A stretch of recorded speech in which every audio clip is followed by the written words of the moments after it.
Jags do. Obviously, they're 8.5 point underdogs.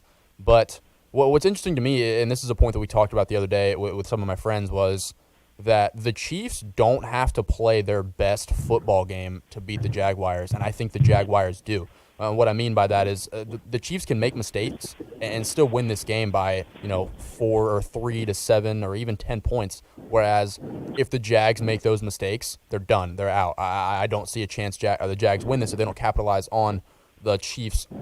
I hope they make mistakes, but the Jags are a good team, and they proved that against the Chargers. I don't see them beating the Chiefs realistically, but is there the chance that they do? Of course there is. But at the end of the day, if I'm taking anything, I'm taking the Chiefs. Oh, for sure. I was actually watching that game with one of my former interns from UCF who is a huge Jags fan, and she said she has nightmares about the Chiefs or about the Chargers, and she didn't even want to watch the game. And so we ended up leaving at halftime. And whenever we both got back that's while I was traveling, so whenever I got back to my hotel, I texted her, I said, Taylor, are you watching this game right now? Anything can happen. Anything can happen. And Patrick Mahomes said leading up to today's game that both teams, yes, they may not have both lost since December 4th, but he said the biggest difference is that they might have more confidence because of their winning.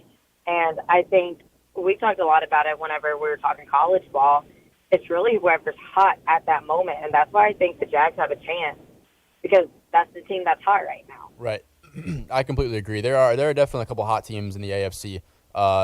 Both Buffalo and Cincinnati, I believe, are on 8 and 9 game winning streaks. The Jags might not be on as big of a winning streak, but I think they have so much momentum from those last two games that they might as well have the exact same feeling that the Bengals and Bills do.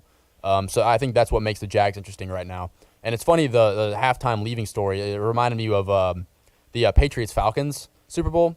I literally verbatim the exact same scenario happened to me. I'm at a Super Bowl party watching with my friends, all hanging out, and it's 28-3 or whatever it is at halftime, and I was like, you know what, I'm done. I'm gonna go home, go to bed. At this time, I'm in high school, so I have to be up at 6 in the morning for school. And I get home and I turn the game on just to lay down and watch it. And I have never been more furious in my entire life. I just missed one of the greatest Super Bowls ever, and I had to watch it in the comfort of my bed when I could have watched it with friends and had a great time. So it was funny you mentioned that. But hey, at least you were in the comfort of your own bed. I don't think there's any place you could be more happy. That is very true. I mean, I can't complain.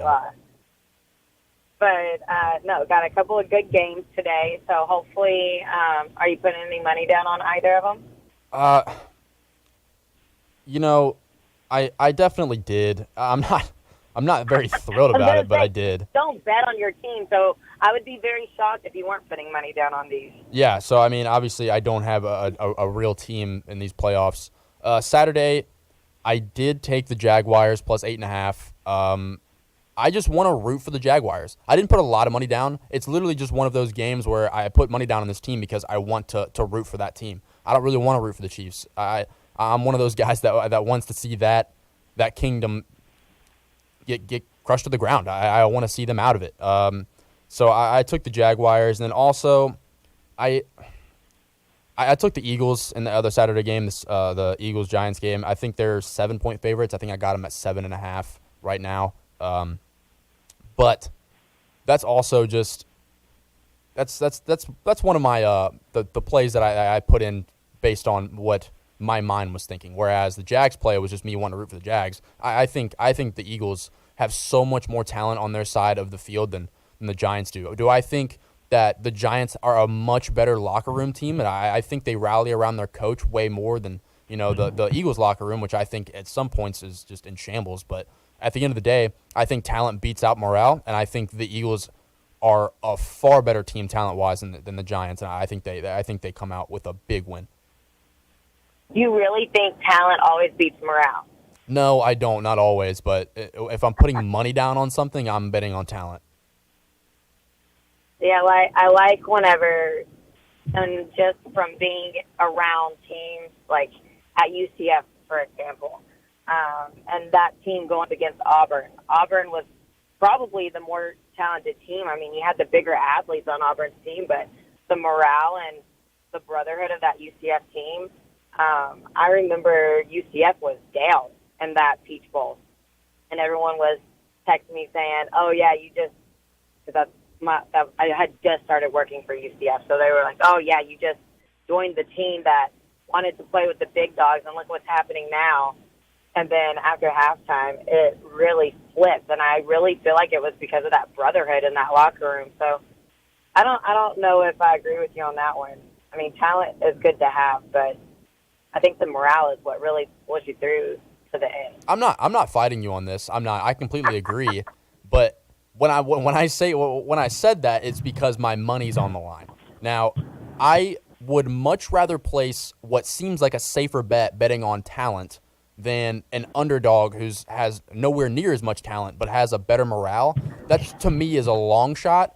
And mind you, would it make more money? Sure, it would. But I like the safer pick. And if I'm betting my money, I'm taking the talent. But if I'm rooting for a team, I'm rooting for the team with morale. That's exactly why I'm rooting for the Jags, because I think they have so much momentum right now. I think they're such a fun team to watch. They don't have the same talent the Chiefs do. No one's questioning that. Evan Ingram is not nearly as good as Travis Kelce. Patrick Mahomes is far better than Trevor Lawrence. I mean, there's no question about it that the Chiefs have so much more talent than the Jags do. But I think that the Jags can keep this game competitive because I think they do have so much momentum. I think they are that morale team. But I'm not saying you're wrong. But if I'm placing my money down, I'm doing it on talent. I did that with the Giants-Eagles game. Well, again, you're listening to Power Hour with Sammy Kincaid. I'm Sammy Kincaid with Devlin McKenzie in the Strike and Spare studio. And, Devlin, I really feel like we were just taking them to church, talking about morale and being a team. And I mentioned that I was just out of town for work. And while I was out of town, I got to hear Deion Sanders speak and talk about somebody that sounds like they're taking you to church. It was pretty incredible. Have you ever heard him, other than like at post-game interviews, have you ever heard any of his speeches? Yeah, he's definitely one of those guys where if you talk to him for a certain amount of time, you'd run through a brick wall for him. And I think that's exactly what's going on in that Colorado locker room right now. I think he's rallying this group of guys to hopefully have a spectacular season this year. And, I mean, it's already off to a good start. Their recruiting is fantastic. They have the number 1 and number 9 overall cornerback recruits, and I'm pretty sure like the history of recruiting cornerbacks. So they've got something good going on with their recruiting. Yes, exactly. I mean, it's kind of ridiculous. It's just literally strictly off Deion Sanders. I mean, who wants to play for Colorado? They won one game last year. They were terrible. And then Deion Sanders comes in, changes the program around in literally a couple of days. It didn't take much for him to do it. But again, like you were saying, I mean, it's that morale. It's the fact that Deion Sanders has that ability to make one speech and have an entire team rally around him. And it could pay off really, really well this season. Well, he had an entire corporation ready to get on the field and put some helmets on and some pads on and play for him. But I think that the thing that I like the most that you don't really think about, he was talking about believing in yourself and how you'll turn on the TV and believe in whatever or whoever you're listening to and what they're saying, but you can't look in the mirror and believe in yourself a lot of times. And it was just an incredible message. And he spoke to the mamas, and he was asked who his favorite coach was. That's really impacted his coaching career the most, and he said his mom. So obviously that one got to me and all the moms in the audience. But it was really good, and I just loved what he was saying about just going back to that morale that we were just talking about, and I think that's why he's just been so successful and why he's getting those recruits. Yeah, no, I completely agree. When we're talking about and comparing morale versus talent, I think it works in Deion's favor. I mean, I think his morale is literally bringing in the talent that they need to win games, and it's happening at a rate that